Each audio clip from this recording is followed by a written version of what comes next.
하겠습니다. 믿음대로 됩니다. 말하는 대로 됩니다. 기도하는 대로 됩니다.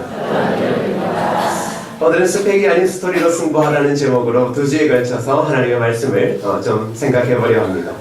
2017년 후반기를 시작하면서 믿음의 다음 세대와 함께 세대 통합 예배를 드리게 하신 하나님께 먼저 큰 영광을 올려드립니다. 그래서 오늘 하나님께서 모든 세대에 주시는 말씀에 큰 은혜의 감동이 있기를 주님의 이름으로 축복합니다. 예전에 빛과 소금이라고 하는 한 잡지의 한 기사에서 스펙이 아닌 스토리로 승부하라는 인터뷰가 실린 적이 있습니다. UN 거버넌스 센터에서 홍보팀장으로 일하셨던 김정태 이사와의 인터뷰 내용이 실린 겁니다. 그 내용 중 이러한 구절이 있었습니다. 한번 보시겠습니까? 최고를 위해 스펙을 따라 무한 경쟁에 돌입하지 말고 자신만의 유일한 스토리를 따라 빛나는 존재로 살아가라. 이 이사님께서 한국인들이 유엔 입사 지원을 할 때 대부분의 습성들을 한번 보았다고 합니다. 대부분의 한국 사람들은 그 입사 지원서를 쓸 때에 대부분 스펙을 준비해 오는데 유엔의 이력서 양식에서는 자격증을 쓸 곳이 없다고 합니다. 단지 유엔 이력서에는 자신의 구체적인 역량에 관한 스토리를 요구하고 있다라는 겁니다. 스펙을 원했던 것이 아니라 역량에 관한 그 스토리를 요구한다라는 겁니다. 그러면서 그 김 이사는 역량을 다음과 같이 정의를 내립니다. 내가 아는 것을 말하는 지식이 아니라 내가 행하는 것이다. 자, 알고 있는 것, 그 알고 있는 지식이 역량이 아니다라는 겁니다. 머리에 들고 있는 것, 지식이 중요한 것은 분명하지만 그 지식만이 역량이 아니다. 실질적인 능력, 역량, 그리고 역량이라는 것은 내가 그 지식을 가지고 행동하는 것이다 라고 이야기했습니다. 그리고 하는 말이 이 역량이 발휘되는 것은 타인을 향해 행동할 때 각자에게 역량이 발휘되는 것이기에 다른 사람을 위해 행동하다 보면 자신만의 스토리가 만들어지고 그리고 그것을 통해 결국은 고유한 자신의 역량이 개발된다라는 것입니다. 우리는 스토리보다 스펙을 중시하는 시대 가운데 살고 있습니다. 여러분, 스펙이 무엇입니까? 지금 우리가 스펙이라고 하는 것은 영어의 한 단어의 줄임말로 편하게 그냥 스펙이라고 사용합니다. 근데 여러분, 그 뜻은 명세서, 요구 조건, 제품 설명서, 그리고 내역 등을 의미합니다. 그러니까 원래 스펙이라는 것은 누구한테 사용했습니까? 사람한테 사용하는 게 아니라 제품한테 사용한 것입니다. 여러분, 휴대폰의 스펙 어떻게 되십니까? 여러분의 집에 있는 양문형 냉장고의 스펙이 어떻게 되시죠? 컴퓨터의 스펙이 어떻게 되시죠? 여러분, 스펙은 사람에게 적용하는 게 아닙니다. 그런데 지금 스펙이라고 하는 단어를 사람에게 적용한 시대가 되어졌다라는 겁니다. 그렇다면 스토리는 무엇입니까? 말 그대로 개인사의 이야기입니다. 각자에게만 나타날 수 있는 고유한 이야기가 스토리입니다. 쉽게 이야기하면 남자들은 보통 군에 관한 스토리가 있습니다. 군대 이야기하면 하루가 모자랍니다.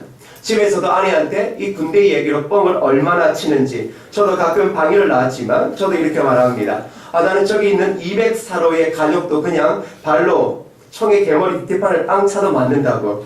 이게 뭐냐 그러면 누구나 자신의 인생에 가장 힘들고 어려웠을 때 그것을 이겨냈던 그 삶의 역량, 힘을 가지고 있는 스토리가 있다라는 것입니다.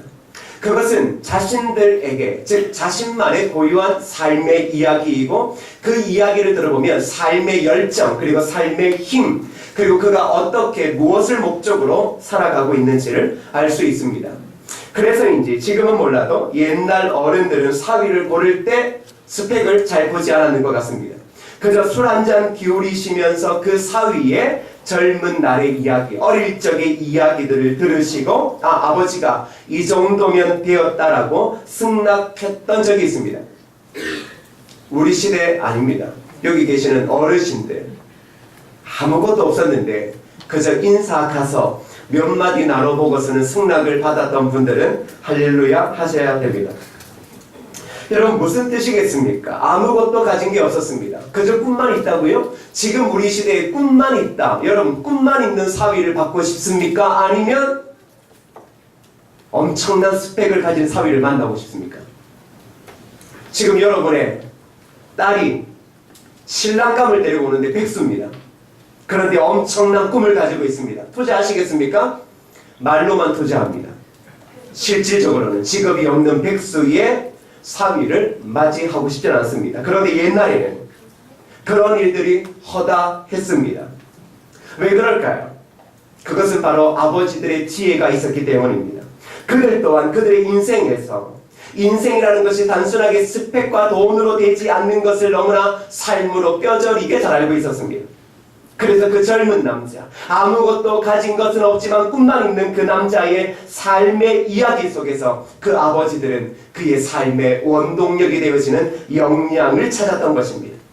그리고는 그 역량을 보면서 자신의 딸의 미래를 걸어봐도 되겠다라고 다짐했던 것입니다. 지금 이곳에 있는 분들, 특별히 젊은 분들에게는 이 이야기가 그렇게 맞지 않을 것처럼 보입니다. 스토리가 중요한 건 맞다라고 이야기하지만 실질적으로는 무엇이 더 중요하다라고 생각합니까? 스펙이 더 중요하다라고 생각합니다. 그래서 우리나라에 참 많은 이상한 기이한 현상이 일어나는데, 여러분 스펙을 쌓는데, 여러분 스펙하면 뭐부터 생각납니까? 첫 번째, 토익, 토플, 이거부터입니다. 몇 점이냐?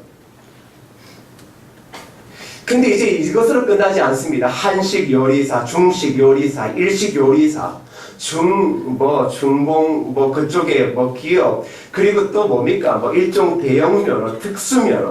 어떤 사람은 40개, 50개. 제가 가끔 잘 안 믿는 사람이 뭐냐면 명함에 앞뒤로 빼곡하게 엄청나게 가득 쓰시는 분들은 잘 안 믿으려고 합니다. 여러분, 우리의 젊은이들이 이렇게 스펙을 쌓아가는데 자세히 보면 어떤 생각이 드냐? 방향성이 없습니다. 제가 도대체 뭘 하려고 하나? 스펙을 쌓는 건 좋은데, 돈을 투자하는 건 좋은데 실질적으로 아무런 방향성이 보이지 않습니다. 뭐라도 걸리면 좋겠다라고 하는 생각인지는 몰라도 그 많은 자격증을 가지고 있으면 그 중에 하나 때문에 자기의 인생이 달라질 거다 생각하는 것, 이거 솔직히 너무 허황된 것 아닙니까? 그럼에도 불구하고 지금 시대의 젊은이들이 스펙에 목숨을 걸고, 그리고 그 스펙을 한 줄 더 쌓기 위해 지금도 부단히 세월을 보내고 있습니다. 자, 그렇다면 여기서 우리는 그리스도인으로서 어떤 생각을 해봐야 하는가입니다. 즉, 하나님께서는 과연 어떤 사람들을 역사 가운데 계속 사용하셨고 앞으로도 사용하실 것인가라는 생각을 해봐야 한다라는 겁니다.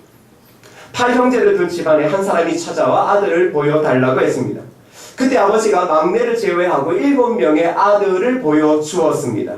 여러분, 7명을 보여주고 막내를 안 보여준 이유는 뭘까요?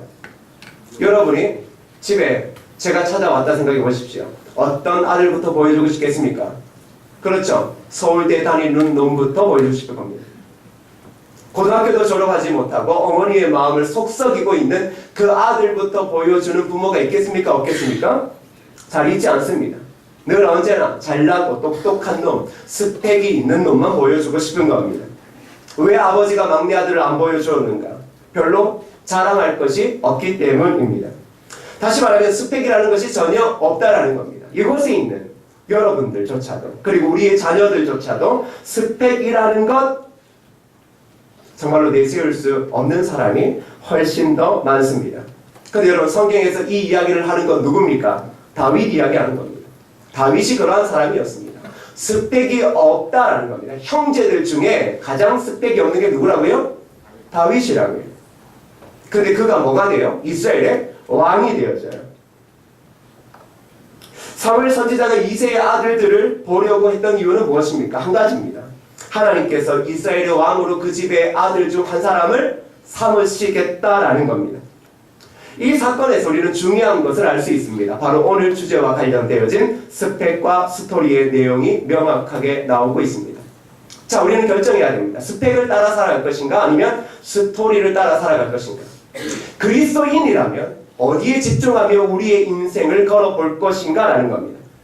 사무엘상 16장 6절을 한번 읽어보겠습니다. 시작. 그들이 오매 사무엘이 엘리압을 보고 마음에 이르기를 여호와의 기름 부으실 자가 과연 주님 앞에 있도다 하였더니. 당연히 아버지가 누구 먼저 보여주겠습니까? 큰아들부터 보여줍니다. 왜 큰아들입니까? 단순히 장자가 아닙니다. 그 집에서 가장 잘난 애입니다. 어디 가더라도 이 아들만은 데리고 가고 싶습니다. 정말 그렇게 잘났습니다. 왜냐 그러면 사무엘을 보면 됩니다. 사무엘이 그 엘리압을 보고 그의 마음에 이르기를 뭐라고 이야기했냐 그러면 잘 아시죠? 여호와의 기름 부으실 자가 과연 주님 앞에 있도다 이렇게 말합니다. 얼마나 완벽했으면, 얼마나 대단했으면 한눈에 이 사람이다 라는 생각을 했겠습니까? 여러분, 왜 아버지가 그 큰아들 엘리압을 보여준 이유를 알겠죠? 7절에 보면 이런 말이 나옵니다. 그의 용모와 키를 이야기를 합니다. 그의 용모와 키를 이야기를 하는데 이것이 지금 우리가 이야기하는 스펙입니다. 그 스펙이 얼마나 완벽했는지 그 당시 최고의 선지자 사무엘 아닙니까? 사무엘의 눈과 마음이 홀릴 정도였다라는 겁니다. 여러분, 위대한 선지자의 눈에 이 정도 들어오면 다 끝난 것 아닙니까? 그 나머지는 다 별 필요가 없는 것입니다. 현 시대의 젊은이들이 힘들어하는 이유가 바로 이런 것입니다. 나도 스펙을 있는 것 같은데 완벽한 스펙을 준비한 사람들 앞에서 나는 아무것도 아니라는 자책감이 듭니다. 그리고 이런 생각합니다. 내가 안 되는 것은, 내가 취업이 안 되고 내가 승진이 안 되는 것은 스펙 때문이다. 뭐 세상에는 그럴 수 있을 겁니다. 근데 만일 성경이 여기서 끝났다면 사무엘의 마음에 합한 이 엘리압이 진짜 이스라엘의 왕이 되어지고 기름을 부었다면 우리는 지금 스펙을 쫓아 살아가야 됩니다. 스토리는 세상 말로 무슨 개뿔 스토리입니까? 무슨 삶의 역량입니까? 고난을 이겨내는 힘입니까? 어떠한 일이더라도 전 세계에 있는 자격증이라는 자격증은 다 따야 됩니다. 그런데 하나님은 그렇게 말하지 않습니다. 스펙 좋은 엘리압을 세우지 않습니다. 왕으로 모든 자격을 갖추었다라고 느낄 만한 모든 준비가 되어져 있는 엘리압을 하나님이 택하시지 않습니다. 하나님께서 하시는 말씀을 잘 들어봐야 됩니다. 사무엘상 16장 7절을 읽어보겠습니다. 시작. 여호와께서 사무엘에게 이르시되 그의 용모와 키를 보지 말라. 내가 이미 그를 버렸노라. 내가 보는 것은 사람과 같지 아니하니 사람은 외모를 보거니와 나 여호와는 중심을 보느니라 하시더라. 하나님께서 사무엘에게 뭐라고 이야기를 합니까? 딱 잘라 이야기합니다. 그의 용모와 뭐를 보지 말라고요? 키 보지 말라고, 스펙 보지 말라고, 스펙에 홀리지 말라는 겁니다. 그가 어디에서 무슨 자격증을 땄고 어디에 유학을 갔다 왔고 누구의 자녀인지에 대해서 홀리지 말라라는 겁니다. 다시 말하면 세상의 기준처럼 여겨지는 그것을 보지 말라라는 겁니다. 그러면서 하나님 자신만의 기준을 정확하게 이야기를 합니다. 뭡니까? 하나님께서 무엇을 보신다고요? 중심 보신다고요. 중심이 뭡니까? 바로 오늘 우리가 이야기하는 스토리입니다. 그제서야 사무엘이 정신을 차리고 이새에게 다른 아들이 없냐고 묻습니다. 그때 아버지가 떨떠름하게 누가 있다고 이야기를 합니까? 다윗이 있다 이야기하지 않습니다. 말째가 있습니다. 뭡니까? 도대체 저 사람이 왜 저러는지 모르겠다. 말째 도대체 아무런 이거 나이도 어리고 양이나 치는 아이인데 왜 얘를 보려고 하는가? 왜? 아버지의 눈에도 친형제가 대단했기 때문입니다. 근데 놀라운 일이 벌어져. 다윗을 데리고 옵니다. 그리고 그의 모습을 성경이 기록하고 있습니다. 사무엘상 16장 12절을 보십시오. 읽어볼까요? 시작. 이에 사람을 보내어 그를 데려오매 그의 빛이 붉고 눈이 빼어나고 얼굴이 아름답더라. 이게 무슨 말입니까 지금? 네, 이스라엘의 왕이 되려고 기름 부으러 왔는데 고작 다윗을 보고 한다는 얘기가 그의 빛이 붉다, 눈이 빼어나다, 얼굴이 아름답다. 이게 지금 뭔 얘기입니까? 애라는 얘기입니다. 왜 빛이 붉습니까? 당연히 떼양볕에 양을 치니까 얼굴이 검을 수밖에 없겠죠. 근데 지금 하나님이 무슨 기준 이야기합니까? 나 스펙 안 본다, 나 외모 보지 않는다, 나 중심 본다라고 이야기를 하고 다윗을 표현하는 것이 그의 빛이 붉고 눈이 빼어나고 얼굴이 아름답다라는 겁니다. 지금 이것이 무엇을 이야기했냐 그러면 다윗의 중심을 이야기해 줍니다. 우리가 사람을 볼 때 실질적으로 무엇을 봅니까? 어디 본다 그럽니까? 마음 본다 그러죠. 아, 사람 마음 본다. 근데 여러분 그 마음이 어디에서 잘 드러납니까? 얼굴에서 드러납니다. 그 마음의 힘이 어디에서 드러납니까? 그의 눈에서 드러나더라는 겁니다. 하나님께서 중심을 보신다라고 이야기를 했고 곧이어 나타난 다윗의 모습은 눈과 얼굴이 아름다웠다라는 것은 그의 마음, 그의 삶의 스토리가 스펙을 가진 완벽한 스펙을 가진 형들과는 전혀 달랐다라는 것을 의미하고 있습니다. 다시 말하면 그에게는 하나님께서 찾으시는 삶의 스토리가 있었다라는 겁니다. 우리는 이런 생각합니다. 목사님, 스토리 좋지만 스펙이 더 중요한 건 아닙니까? 그런데 저와 여러분은 하나님의 자녀입니다. 하나님의 사람들입니다. 다윗, 아무런 스펙을 가지도 않은 그가 가지고 있는 그 삶의 스토리는 무엇일까요? 왜 하나님은 스펙이 없는 그를 택하시고 한 나라의 지도자가 되는 꿈을 주셨을까요? 그렇다면 저와 오늘 여러분들은 스펙이 중요한 시대 가운데 오히려 하나님의 사람이라면, 하나님 앞에 쓰임받기를 원한다면 하나님이 보시는 삶의 스토리에 집중해야 돼요. 그렇다면 하나님은 도대체 그 어린 다윗에게서 무슨 삶의 스토리 그리고 그 역량을 보셨을까요? 도대체 하나님의 기준, 중심이라고 하는 하나님의 기준은 뭘까요? 첫 번째, 다윗의 스토리는 매일의 성실함이었습니다. 오늘 본문 72절 말씀을 함께 읽어보겠습니다. 시작! 이에 그가 그들을 자기 마음의 완전함으로 기르고 그의 손의 능숙함으로 그들을 제도하였더라. 다윗은 왕이 되었습니다. 그리고 이렇게 말합니다. 자기 마음의 완전함으로 길렀다. 이 완전함은 마음의 성실함입니다. 다윗은 왕이 되어 그의 백성들을 마음의 성실함으로 길렀다라고 이야기를 하고 있습니다. 여러분, 성실한 것, 근면한 것, 이것은 지도자가 되었다고 갑자기 생겨질 수 있는 게 아닙니다. 여러분, 가끔 자기가 사람을 만드는 건 사실이지만 성실함, 근면 이런 것들은 단순하게 자리가 그 사람의 인격과 삶의 성품을 바꿀 수 없다는 겁니다.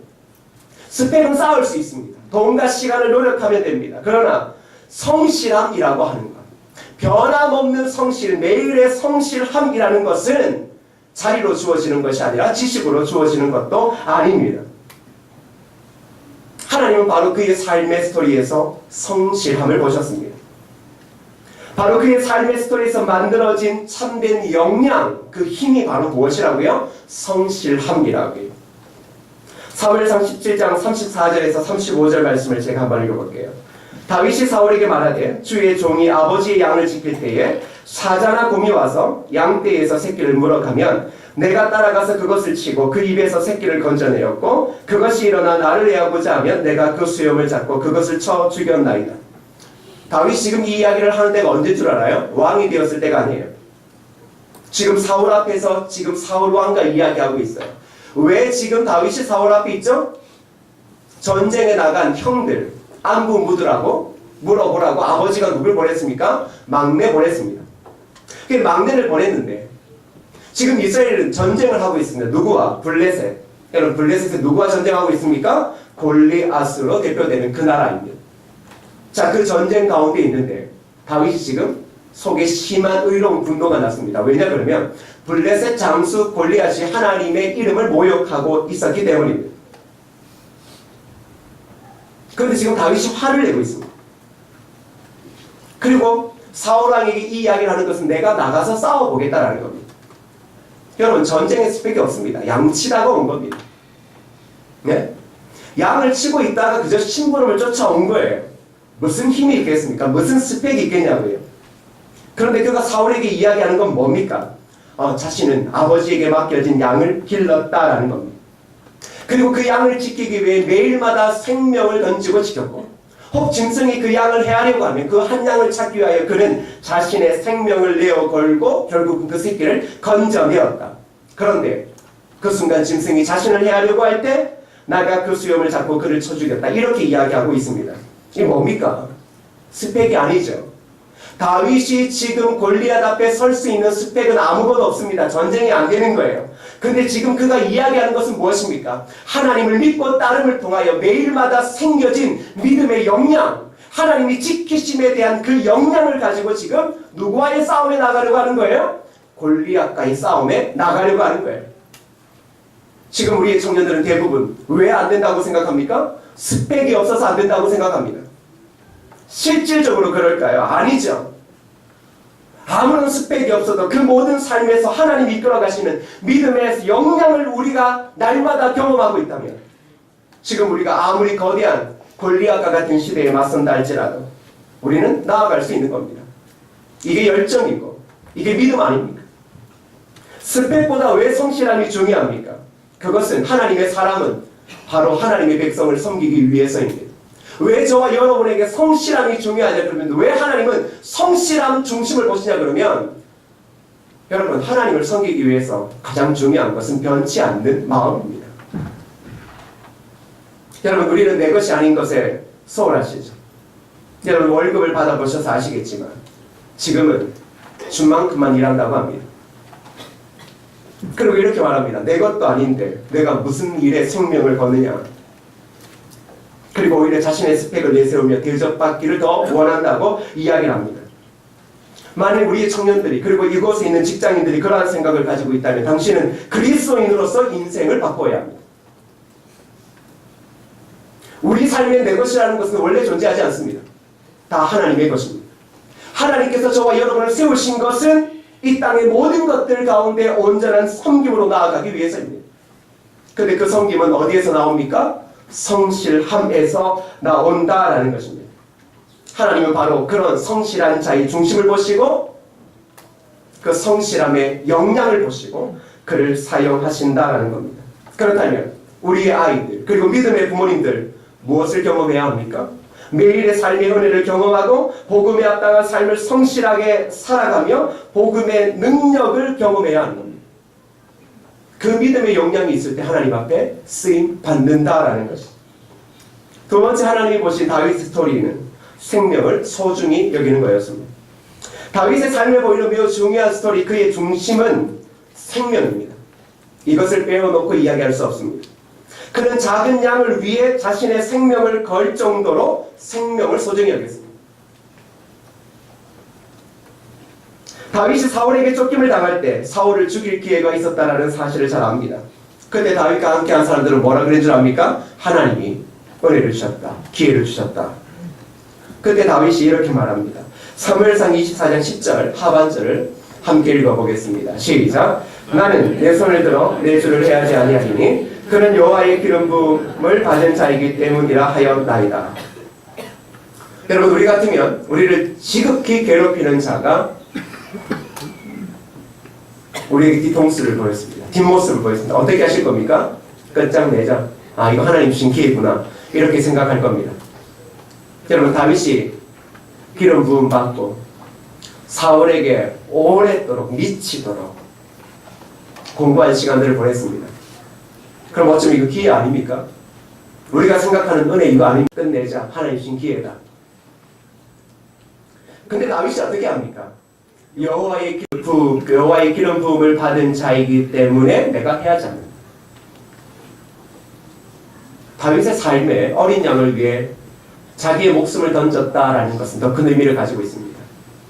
즉 모든 하나님의 사람, 아무리 제약을 가지고 있고 자신을 집요하게 죽이려고 했던 그 사람조차도 모두가 다 여호와의 기름 부음을 받은 자이기 때문에 생명은 내 손에 있는 것이 아니라 하나님의 손에 있음을 알았기에 그는 절대로 그의 손으로 사울을 죽이려 하지 않았습니다.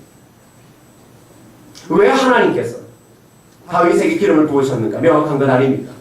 하나님의 백성을 다스리기 위해 가장 중요한 건 무엇입니까? 바로 그들의 생명을 고귀하게 여기는 겁니다. 그것이 진정한 지도자 아닙니까? 백성들을 위하여 자신의 생명을 던질 수 있는 것, 그것이 진짜 왕 아니겠습니까? 그런 왕을 하나님께서 원하셨던 것은 아닙니다. 하나님께서 다윗에게 기름을 부으셨던 것은 그의 스펙이 아니었습니다. 혹 여러분 중에서도 스펙 때문에 하나님이 기름 부으실 거다, 아예 초장에 그 꿈을 접으셔야 합니다. 하나님은 우리의 삶의 믿음의 역량, 중심을 보고 계시다라는 겁니다. 사랑하는 성도 여러분, 그리고 믿음의 세대 여러분, 특별히 청년 여러분, 세상에 내세울 스펙이 없어서 내 인생에 별 볼 일이 없다고 생각하지 마십시오. 그럴 시간에 하나님 앞에 더 엎드리십시오. 자꾸 비굴하게 무엇인가 불쌍히 여김을 받아서 무엇인가 해보려고 하는 그 세상 가운데서 버티려고 하는 그 나약함을 던져버려야 됩니다. 제가 이야기하는 게 기분이 참 나쁠 수가 있습니다. 근데 당신은 하나님의 사람들입니다. 만일 저와 여러분들이 그저 세상이면 지금 뛰쳐나가 스펙을 강구하십시오. 근데 더 웃긴 게 뭔 줄 아십니까? 없는데도 취업을 못하고 그냥 혼자 살아갑니다. 어쩌려고 합니까?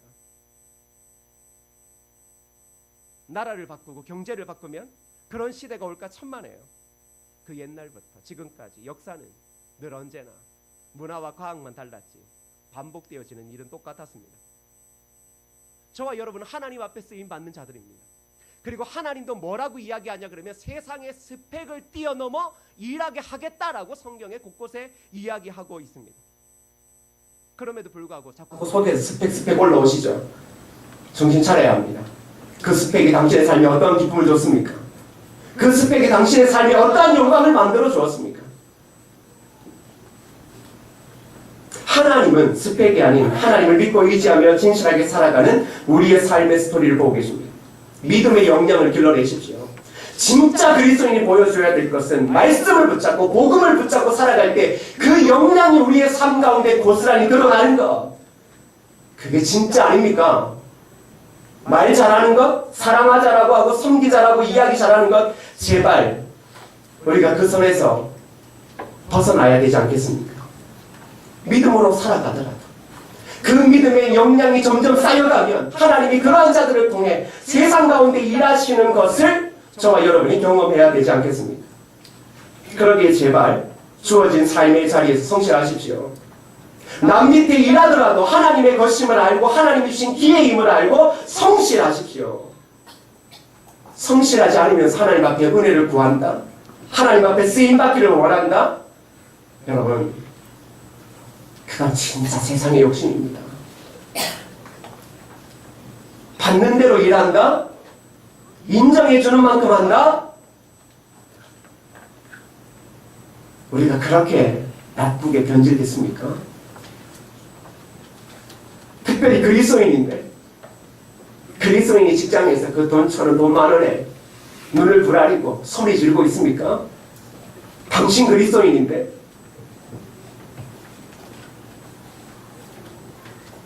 사랑하는 여러분, 사람의 마음에 감동을 주고 사람을 변화시키는 것은 작은 일에 정성을 다할 때부터입니다.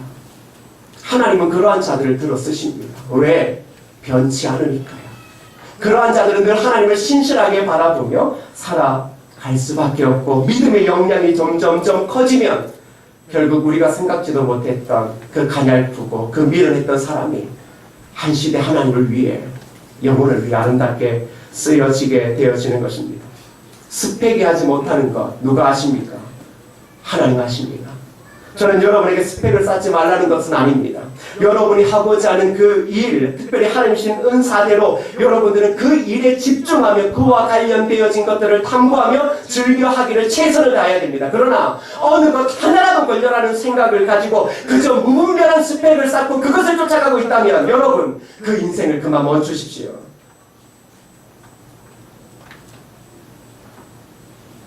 특별히 믿음의 역량, 그리스도인의 믿음의 역량은 어떻게 자라나갑니까? 타인을 위해, 타인과의 관계를 위해서 살아갈 때 나옵니다. 저는 우리의 자녀들이, 특별히 우리의 자녀들이 저는 이렇게 하나님 앞에서 믿음의 스토리를 가지고 있는 아이로 자라기를 바랍니다.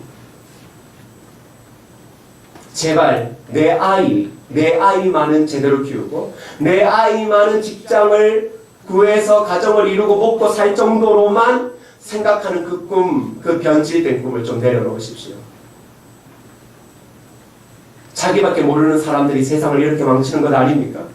여러분이 그리스도인인데 여러분의 자녀가 자기밖에 모르고 자기 배불리게 바쁘고 자기 성공에 바쁘다면 여러분은 심각하게 하나님이 주시는 선물을 망가뜨리고 있는 겁니다. 그래서 저는 이런 생각합니다. 하나님 우리 교회에게 선교센터를 짓게 하셔서 선교센터를 지으면 제 생각 그렇습니다. 12월에 방학 딱 시작하면 그 전에 비행기표 다 끊어서 초등학교 3학년부터 6학년까지는 방학 동안은 필리핀 선교센터에서 한 달 내내 보냅니다. 그 왜 보내나? 언어 연수 천만에요. 그곳에서 예수의 복음을 들어야 될 영혼들을 만날 수 있는 언어를 배우고 그 복음의 능력을 그들의 삶의 자리에서 실질적으로 아무런 문화도 없고 아무런 기술도 없는 그곳에 오직 복음으로 그곳에 있는 아이따족과 그곳에 있는 현지인들과 부딪혀서 하나님이 일하시는 믿음의 능력, 복음의 능력이 과연 정말로 경험되는지를 깨닫게 하는 그 일 가운데 우리 아이들을 그렇게 교육시켜야 되지 않겠습니까? 반응이 좋잖아요. 그저 필리핀이나 어디 해외에 그냥 성원교회 이름으로 교회 하나 세우자 그런 게 아닙니다. 저는 진짜 믿음의 사람 키우자라는 겁니다.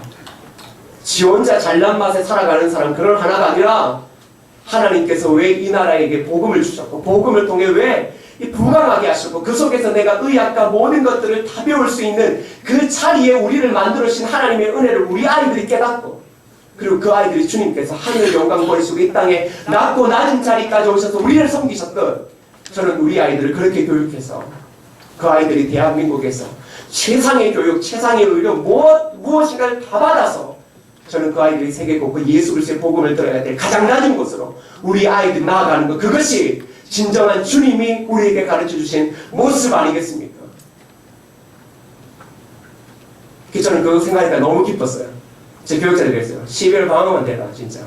그 담당 사역자 하나 세워가지고 맨날 가지고 한 달, 두 달 가서 거기서 아침에 일어나고 말씀 보고 그리고 말씀 배우고 나면 선교지 가서 헌신하고 그리고 자기네들이 배웠던 그 언어를 가지고 예수의 복음을 전하고 아픈 자들을 위해 기도해주고 그게 뭐가 있습니까?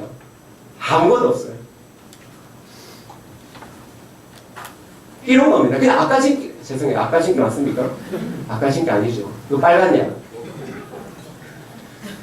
성경질 아무것도 없어요. 그 빨간 양만 바르고 기도해도 하나님께서 낫게 해주셔요. 그래서 제가 엄청나게 지금 속상한 게 도대체 왜 의사가 하나도 없나? 에? 약사가 하나도 없고 간호사 있어요? 약사. 내가 이제 그 직업군을 원하는 게 아니라 아니 성경하니까 나 같은 사람은 진짜 아주 필요 없고 목사가 가장 필요 없는 것 같아요. 목사가 가장 필요 없는 것 같고 실질적으로는 하나님이 주시는 그 아름다운 은사들을 가진 사람이 진짜 필요해요. 근데 그 아이들이 누가 저기 가서 자신의 여기서 의료를 배워서 여기서 모든 영광 버리고 누가 저 아이따 이런 데 가서 평생 슈바이처럼 살겠습니까? 그런데 그렇게 사는 것 그것이 그리스도인 아닙니까? 그것이 스펙으로 사는 게 아니라 믿음의 역량 하나님 보시는 중심 그거 아닙니까? 그렇게 저는 우리 교회 청년들이 지금부터라도 취업 안 돼서 맨날 교회가 막 슬퍼하고 울고 제발 그러지 말고 좀 멋지게 좀 살아봤으면 좋겠어요. 초등부 애들 데리고 이야기하면 다음부터 세대과 앱이 안 올 것 같고 그리스도인답게 살아가는 거 아니겠어요? 비록 우리는 자꾸 누추할지 몰라도 매일의 삶에 믿음의 은혜, 믿음의 영향력을 경험하고 살아간다면 그것이 바로 하나님이 우리를 보시는 중심이 될 것이고 그리고 하나님은 그 중심을 보시고 한 시대 저와 여러분 하나님의 교회 이 나라를 사용하실 겁니다. 스펙보다 하나님을 믿으십시오. 그리고 제가 조금 전에 이야기했던 아이들 그렇게 키우자는 것에 대해서 반대하지 마십시오. 아이들을 키우자라고 하는 것들에 있어서 성경의 핵심입니다. 제발 그렇게 이야기할 때 반대하지 마십시오. 진짜 반대하시면 마음 오래도록 속상하고 설교도 한 1년 정도 못할 수 있습니다. 지금 우리의 꿈은 진짜 믿음의 제자 키우는 것 아닙니까? 그것 때문에 우리가 오래도록 참았고 있었던 것 아닙니까?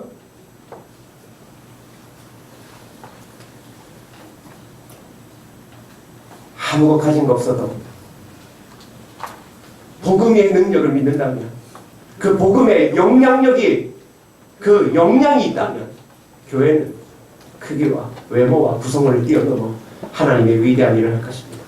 그리고 그 일이 우리의 자녀 세대를 통하여 점점점 일어나게 될 것을 여러분 믿으시고 그렇게 스펙이 아닌 믿음의 스토리로 하나님 앞에 한 시대 귀하게 쓰임받는 저와 여러분 하나님의 교회 우리의 자녀 되어지기를 축복합니다.